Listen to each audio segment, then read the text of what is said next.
Hey guys, Zinnik here again with another video by Quake Champions. Hey guys, Zinnik here again with another video by Quake Champions. In this video, we're gonna be talking about nervousness in tournaments, and basically, yeah, where does it come from? How we can better utilize that energy that we get when we do actually get nervous, and some of the tips, some of the tricks that I use to get myself into a good state for gaming. So basically, yeah, let's start off with what is nervousness. And essentially all that is an adrenal gland response. And the adrenal gland response comes from our ability to not know what the outcome of the game will be. And so our body kind of, because we value the situation in front of us, it's going to put us in a higher energized state, or more alert. And when we do that, we essentially get more awake and more aware. And we'll later talk about how people use that energy, which is usually for complaining. So basically, how is it connected to our identity? And it's connected to our identity because a lot of people that play competitive games are often they play it a lot, and it obviously means a lot to them for them to win.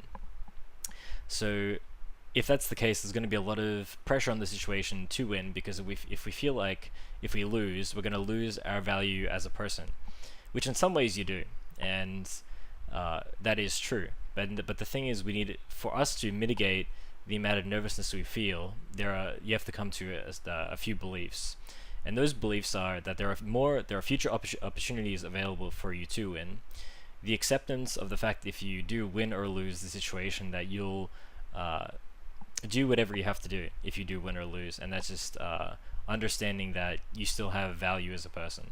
As extreme as that sentence may sound, there have been situations, even for myself, but you look at how other people view that game as well, and obviously it means a lot to them if they do win or lose. So, and another thing as well is that it's always good to have people that are empathetic to your loss or to your win, so that you actually are able to get yourself out of that position of not feeling like that you've made a mistake. So a lot of people, that when they get nervous, they use that energy to complain about the game, or they complain about their opponent and just aren't looking for solutions. And the reason for that is because it's the easiest option to do, and that's more of like an untrained mind would do that, because for them to basically not blame the game, or not blame their opponent, would mean that they have to accept their loss. And for them to accept their loss would mean they'd have to basically devalue themselves in front of their opponent. But ultimately that is what reality is, because you have lost the game and you didn't win versus your opponent. And as hard as that may sound, it's even worse to just complain about your opponent, because in a situation where you are calm and you look back at that situation, there is acceptance that you did make a mistake, and no one will want to support you to a person that isn't being real to themselves or to the situation. And it's more about choosing, obviously, the better situation out of just keep living in like your own head, thinking that you've done a really good job when you've obviously lost the game. So moving forward, really about it's letting go of what you think the outcome will be, either a win or a loss, and just literally doing your best. Not necessarily about trying to do your best, but more about, because trying to do your best means that you'll always think that you haven't done all that you can, but quote unquote literally using the sentence doing your best means that you've done everything you can, which includes all the fuck ups and everything you do correctly. And by using that terminology, you basically stop putting yourself in that position where you start complaining about the game, or complaining about other people saying that you could have done better, which you always could, and that's part of it as well. So alongside the idea of your identity is essentially when you lose a game, you feel like you've become devalued as a person, because you have this image in your head about how well you perceive yourself to do. And of course, for me anyway, I think that perceiving yourself being the best player or doing the best at whatever you can is the way that you need to go. So you always have the opportunity for that to happen, because anything else would mean that you're basically going for second best. And that being said, that doesn't necessarily mean that you're always going to win.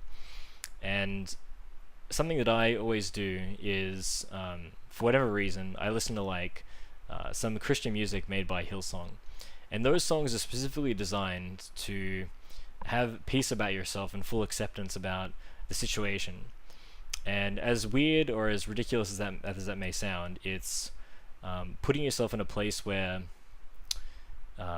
you feel like, you know, it doesn't matter about the win or loss, and you're always going to do your best instead of trying to do your best, and not going to blame your opponent if you do win or lose. And more importantly, if you do win, you don't act like a fucking idiot, which is also very important.